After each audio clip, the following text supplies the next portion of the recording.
Tercer bloque de Plural. Invitamos en este espacio, en este segmento, a Elena Maidana, comunicadora. Doctora Elena, ¿no? No. ¿No? No, Ahí no, no. estábamos. Creía que sí. No, ¿Cómo estás? soy Investigadora, soy docente. Yo creo que en mi docente perfil universitaria. fundamentalmente es como docente, investigadora, pero a nivel de esos títulos llegué hasta la maestría. Hasta la maestría. Sí. Elena, te invitamos para hablar de, o disparo la charla en realidad con una pregunta: ¿por qué es necesario capacitarnos a los medios de comunicación en cuestiones de género sobre todo? Porque los medios de comunicación, como todas las instituciones y toda la sociedad y toda la cultura, es eminentemente patriarcal. Los medios son patriarcales. Es decir, como si yo veo como tendencia o como sesgo constitutivo de los medios, si los medios de comunicación no escapan a la matriz patriarcal, que es una matriz cultural milenaria y es una matriz que instaura, que sostiene y reproduce relaciones violentas entre hombres y mujeres. En detrimento de ellas. Totalmente, porque si uno piensa, bueno, el patriarcado, si yo quiero decir, bueno, ¿qué es el patriarcado? Y es un sistema de estatus, de lugares, de posiciones y de relaciones que ubican. Es decir, de algún modo los hombres ocupan los estratos superiores, mantienen entre sí relaciones, o sea, los hombres entre sí mantienen relaciones de paridad, signadas por competencia y alianza. Claro. Y con las mujeres que son ubicadas por debajo, si pensamos, o sea, en términos de relaciones asimétricas y lo pensamos en términos de arriba y abajo, las mujeres van abajo, o sea, en una relación de jerarquía asimétrica, y los hombres mantienen con las mujeres relaciones de dominio, de sometimiento, de opresión, de violencia. Es decir, el patriarcado es una matriz violenta y es una matriz cultural que nada queda fuera. Claro. Entonces, nada es nada, todo está dentro de... Todo Claro. está asignado, está atravesado por relaciones patriarcales. Por eso nos parece tan natural. Está naturalizado, o sea, el patriarcado ha devenido en cultura. Y entonces, en tanto cultura, la cultura lo que hace es, con la cultura se naturalizan creencias, Prácticas, metodologías, claro, todo. Sí. Subjetividades, modos de ser. Es decir, porque, por ejemplo, la categoría de género es una categoría clave para el sistema patriarcal.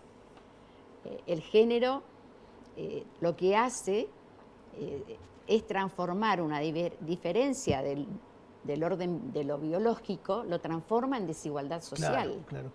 Entonces, el hecho de que yo nazca mujer, de acuerdo a ciertas diferencias, a ciertas características biológicas, me ubica por debajo, pero además lo que también se hace con el patriarcado, y para eso el género es fundamental, nos enseñan, el género alude a formas de ser hombre y mujer. Se nos enseña a ser varones, se nos enseña a ser mujeres, de determinada manera. ¿Hay que cumplir con estas o estas otras características? Son mandatos, son patrones.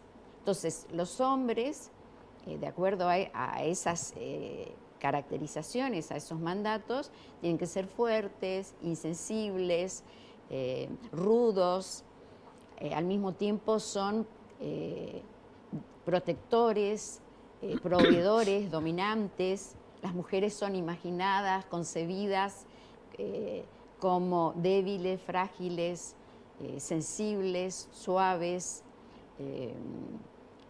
tuteladas, minorizadas. Claro. O sea, el género no es otra cosa que un conjunto de disposiciones que nos llevan a ser, que instauran modos de ser masculino y femenino, o sea, masculinidades y feminidades. En realidad, masculinidad y feminidad. Claro. Como modos de ser hegemónicos. ¿Y esto cómo impacta o cómo lo ves en los medios? Y los medios reproducen con sus discursos, con sus formatos, en la misma organización. Si lo pienso institucionalmente como institución, uno se pone es decir, uno empieza a ver, bueno, qué lugares ocupan las mujeres en la institución o en la empresa, quiénes están en los lugares de decisión, cuántas mujeres hay en los lugares de decisión, como jefes de redacción, como camarógrafos, como técnicos. Es decir, uno empieza a ver esos repartos. ¿Qué pasa con esos repartos? ¿Quiénes ocupan qué lugar? ¿Qué actividades hacen unos y otras? Y por otro lado, lo veo, o sea, si pienso a nivel institucional, pero si pienso a nivel de contenidos. A eso iba. ¿Crees que una paridad va a cambiar la agenda de los medios? No, no necesariamente. Porque, que es lo mismo que pasa con la paridad también en los órganos de gobierno. Claro. Si las mujeres no tienen una perspectiva de género, si no tienen una perspectiva feminista, y tampoco sirve. Claro. Porque esto que yo te decía, estamos formateados por esa matriz.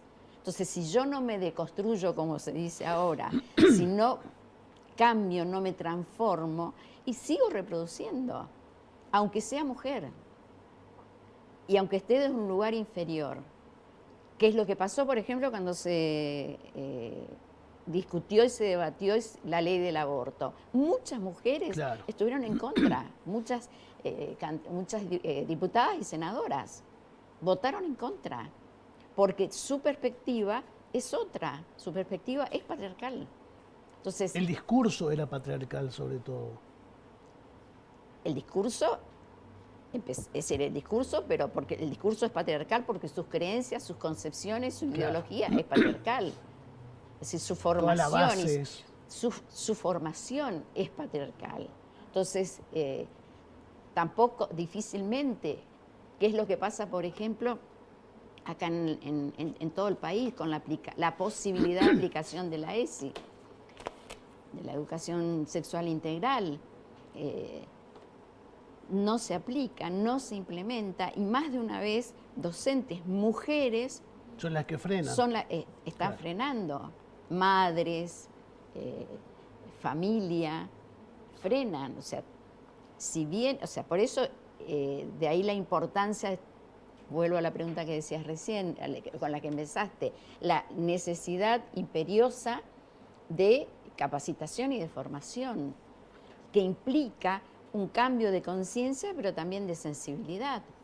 O sea, es como uno diría, bueno, tengo que reformatearme totalmente, porque como venía pensando, como venía actuando, venía siendo funcional al sostenimiento de determinados privilegios, determinadas simetrías, y venía siendo funcional a la continuidad de violencias contra las mujeres y contra sujetos feminizados, porque eso también, yo te decía, el género es uno de los grandes dispositivos del patriarcado, porque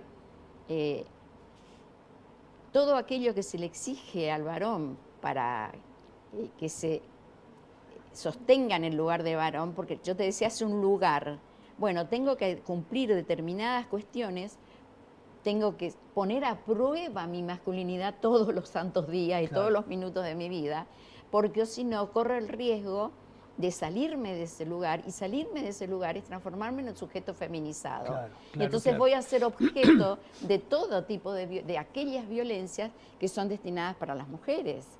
Y entonces, ¿cuántos y sabemos, o sea, cuántos sujetos, cuántos hombres que descienden un escalón, la cantidad de burlas, de agresiones, de ataques, porque también hay que ver esto, esta aplicación, esta naturalización es violenta y acompaña violencias, desencadena violencias y mucho daño. Elena, nos corre el tiempo, ¿no? Sí. Esto es para hablar horas. más allá de la sutileza del patriarcado en los medios, ¿qué es lo más agresivo que tienen los medios con respecto a ese ejercicio patriarcal? Como colegas, sé que tiene que ver mucho la cobertura y la mirada que se hace, por ejemplo, en uno de los temas que queríamos abordar, que era la cobertura de los femicidios. Bueno, vos decías de sutilezas, no son sutilezas. Tienen una contundencia y un efecto, porque el efecto de esos discursos, o sea, esa especie de espiral termina en el cuerpo de las mujeres, impactando en el cuerpo de las mujeres. Y esos discursos cotidianos, permanentes, sistemáticos, alimentan, yo te diría que alimentan el fuego de las violencias. Claro. Y justifican femicidios. Vos me decís cómo se cubre. Es interesante analizar la cobertura de los femicidios. En general, más de una vez, para empezar, si pienso en términos de prensa escrita, ¿dónde se ubica, en qué espacio redaccional se ubica la noticia sobre femicidios? Claro. En la sección policiales. Pero no es un problema policial, es un problema social. Social, claro. ¿Por qué está en policiales? ¿Por qué cuál es la fuente? ¿Cuáles son las fuentes prioritarias? La policía, que es la que me pasa, me da el parte. Entonces, por otra parte, ¿cómo son presentadas las mujeres? ¿Cómo es presentado el hecho en sí? Ahí hubo un avance. Ya no son crímenes pasionales. Ahí hubo un avance producto de las luchas de las mujeres. Ya no es más crimen pasional. Claro, sí, totalmente. Es femicidio. La categoría de femicidio que ya se transformó en una categoría jurídica, modificó todo esto. No es un crimen pasional, no es un crimen privado. No, es un crimen social. Es un delito social. Entonces, y hay que analizar por todo lo que hace a ese delito. Entonces, ahí tenés otra cuestión. Por otra parte, ¿cómo aparecen las víctimas y los victimarios? Claro. La víctima generalmente es revictimizada, no se la saca del lugar de víctima. Se la investiga. Además se la investiga, ella es la responsable de que la hayan asesinado. Claro. Porque, como dice la canción de las tesis, la culpa no era mía, ni cómo vestía, ni por dónde andaba. El represor eres tú. Claro. El violador eres tú. Entonces, ver cómo se va construyendo la figura del victimario y de la víctima. A la víctima incluso se la revictimiza porque no se la saca del lugar de víctima y se vuelve una y otra vez sobre ese lugar heteroasignado socialmente. Por otra parte, algo que también aparece en toda esa cobertura es también las complicidades, los silencios de los machos, los silencios de los varones. De la manada. Exactamente. Entonces, uno va viendo todo eso, cómo esta cuestión, ya te digo, de la cobertura, aparte es muy evidente, no es sutil. Es grosero. Es grotesca, es grosera. Sí. Es grosero, es evidente, está ahí. Para que la quiera leer, lo lee. Pero está ahí. Después, otra cosa que uno puede agregar a eso es también relacionado con cómo se las presenta a las víctimas. La víctima aparece como... O sea, se pone el énfasis en aquellos aspectos turbulentos que van a alimentar el morbo. Entonces esa muerte cruenta, ese asesinato de esa piba, sirve para aumentar la rentabilidad económica de la empresa y para el morbo de la gente que mira como gran entretenimiento, como espectáculo, el crimen atroz y la crueldad exhibida y que cayó sobre el cuerpo de una mujer. Elena, no, nos pasamos de tiempo, pero la última preguntita quiero hacerte. ¿Hay desde la universidad, desde la Facultad de Humanidades, cursos permanentes sobre tratamiento de género para los medios? Porque algunos se hicieron. Sí, no es permanente. Es decir, creo que, por un lado, lo que ahora se está llevando a cabo son todos los cursos vinculados a la Micaela, Claro. que me parece fundamental, pero que en realidad tiene sus también, es un primer paso. Es acotado, es limitado, porque con un curso no modifico cultura, no modifico subjetividades, pero es un primer paso, es fundamental. Y me parece sí que habría que plantear instancias de capacitación y de formación de los profesionales de los medios, de los periodistas, de los comunicadores, para que no sigan abonando Ni repitiendo el modelo, claro. a un modelo que es cruel, es injusto, es desigual, instaura desigualdades, porque yo creo que lo que está sobre la mesa y lo que tenemos que ver es que de lo que se trata es de tratar de generar, en la medida de lo posible, una sociedad un poco más justa. Más justa, claro. Un poco más justas, con menos desigualdad y menos privilegio. Elena, muchísimas gracias. Gracias Queda a vos. muchísimo para seguir hablando. Te invitamos también, hago extensiva acá, te comprometo, a participar de Misiones Plural con alguno de tus escritos. Sí, me comprometo acá públicamente para colaborar, porque creo que esto hay que militarlo, hay que activar, uno tiene que ser un activista permanente, y debe ser permanente, porque el sistema es permanente, es sistemático, es constante, y hay que contestarle con una fuerza, con la misma contundencia. Gracias, Elena. Gracias a ustedes. Hacemos una pequeña pausa y enseguida continuamos con Plural.